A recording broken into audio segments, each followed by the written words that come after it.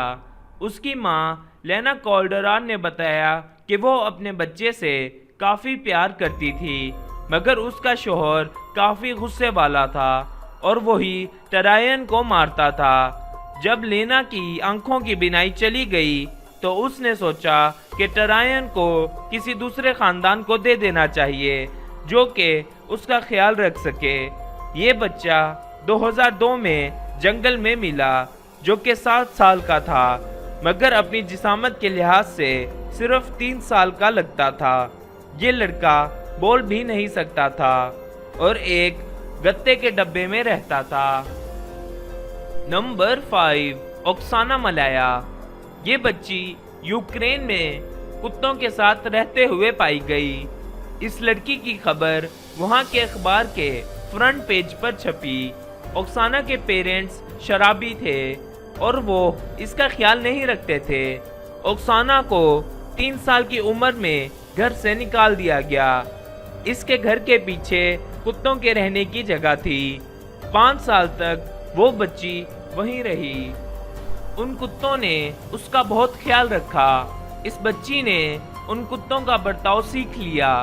کتوں کی اور اس کی بونڈنگ اتنی اچھی تھی کہ پہلی مرتبہ جب ریسکیو ٹیم اسے لینے آئی تو کتوں نے اسے جانے نہیں دیا۔ وہ لڑکی گراتی تھی اور بھاگتی بھی اپنے دونوں ہاتھوں اور پاؤں پر تھی۔ وہ کچھ بھی کھانے سے پہلے اسے سونگھتی تھی۔ اس کی دیکھنے، سننے اور سونگھنے کی سینسز کافی اچھی تھی۔ جب وہ ملی اسے صرف ہاں اور نہیں کہنا آتا تھا۔ نمبر 4، ایوان میشیکوو۔ 1996 میں ایوان نے گھر چھوڑ دیا۔ اس وقت وہ صرف 4 سال کا تھا۔ اس کی ماں کا ایک شرابی بوائے فرینڈ تھا جس کی وجہ سے گھر میں کافی فساد رہتا تھا، اسی لیے ایوان نے گھر چھوڑ دیا۔ ایوان نے بھیک مانگنا شروع کر دی۔ اسے جو کچھ کھانے کو ملتا اس کا کچھ حصہ وہ کتوں کے ایک جھنڈ کو دے دیتا۔ اس طرح ان کتوں اور ایوان میں کافی دوستی ہو گئی۔ پولیس نے کئی مرتبہ ایوان کو لے جانے کی کوشش کی مگر کتوں نے پولیس کو ایسا کرنے نہیں دیا۔ ایوان کو بولنا آتا تھا۔ پولیس کی مدد سے اس نے ایک اسکول میں داخلہ لے لیا۔ باقی اسٹوڈنٹس کے ساتھ یہ ایک عام لڑکا ہی لگتا ہے۔ Number 3، below. یہ لڑکا 1996 میں 2 سال کی عمر میں ملا تھا۔ بیلو اعصابی اور جسمانی طور پر معذور تھا۔ شاید 6 ماہ کی عمر میں اس کے پیرنٹس نے اسے گھر سے نکال دیا تھا۔ فلانی نامی قبیلے میں بچوں کے ساتھ یہ سلوک عام ہے۔ یہ کہا جاتا ہے کہ چمپینزیز نے اسے پال پوس کے بڑا کیا کیونکہ یہ نارتھ نائجیریا کے فالکر فارسٹ میں چمپینزیز کے ساتھ ملا تھا۔ 2002 میں تقریباً 6 سال بعد اس بچے کی خبر میڈیا تک پہنچی۔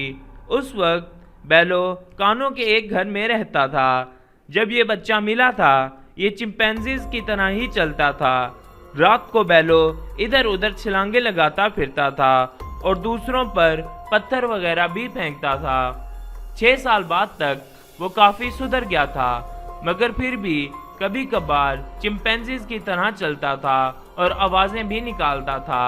بدقسمتی سے بیلو 2005 میں وفات پا گیا۔ Number 2، boy raised by wild cat. 2008 میں ارجنٹینا کی پولیس کو میسونیس کی سڑکوں پر 1 سال کا لڑکا ملا جس کا خیال جنگلی بلیاں رکھتی تھیں۔ جب وہ ملا تو 8 بلیوں نے اسے گرم رکھنے کے لیے گھیرا ہوا تھا۔ ڈاکٹر کا کہنا تھا کہ اگر بلیاں ایسا نہ کرتی تو وہ بچہ اب تک فوت ہو چکا ہوتا۔ جس آفیسر کو یہ بچہ ملا اس کا کہنا تھا کہ ایک جگہ پر بلیوں کی کافی تعداد جمع تھی تھی جب آفیسر نے آگے بڑھ کر دیکھا تو اسے ایک بچہ نظر آیا جسے بلیاں چاٹ رہی تھیں۔ جب وہ آفیسر بچے کی طرف بڑھی تو تمام بلیوں نے اسے پنجے مارنے کی کوشش کی۔ اس بچے کے باپ نے بتایا کہ وہ بے گھر شخص ہے۔ کچھ دن قبل وہ سڑکوں سے گتے جمع کر رہا تھا تاکہ انہیں بیچ سکے جب اس کا بچہ گم ہو گیا۔ Number 1، Kamala and امالا۔ کمالا 8 سال اور امالا 1.5 سال کی تھی جب یہ بھیڑیوں کی کچھار میں پائی گئیں۔ یہ کہا جاتا ہے کہ یہ دونوں بچیاں بہنیں نہیں تھیں، یہ دونوں بے گھر تھیں، اس لیے بھیڑیے انہیں کچھ سال پہلے اپنے ساتھ لے گئے۔ ان بچیوں کے ملنے سے پہلے بنگال جنگل میں 2 بچیوں کا بھوت ہونے کی افواہ تھی جو کہ بھیڑیوں کے ساتھ دیکھی گئی تھیں۔ وہاں کے مقامی لوگ کافی خوف زدہ تھے۔ آخرکار ریورنڈ جوزف نامی ایک شخص نے انہیں ڈھونڈ لیا۔ ریورنڈ نے بتایا کہ وہ کافی عجیب تھیں۔ ان کے ہاتھ، پاؤں اور باڈی تو انسانوں کی طرح کی ہی تھی مگر ان کا سر بہت بڑا تھا۔ ان کی آنکھیں بھیڑیوں کی طرح کی تھیں اور وہ دونوں بھیڑیوں کی طرح ہی چلتی تھیں۔ دیکھ بھال کے لیے انہیں ایک ادارے کے حوالے کیا گیا جس دوران امالا بیمار ہو گئی اور وفات پا گئی۔ کمالا کی جان بھی خطرے میں تھی مگر وہ جلد صحت یاب ہو گئی۔ گائز، اسی کے ساتھ آج کی ویڈیو ختم ہوتی ہے۔ یہ ویڈیو واقعی بہت زیادہ حیران کر دینے والی ہے اور ساتھ میں ہی غم زدہ کر دینے والی ہے۔ ایسی مزید ویڈیوز دیکھنے کے لیے ہمارا چینل سبسکرائب کریں۔ اسی کے ساتھ ہمیں اجازت دیں۔ اللہ حافظ۔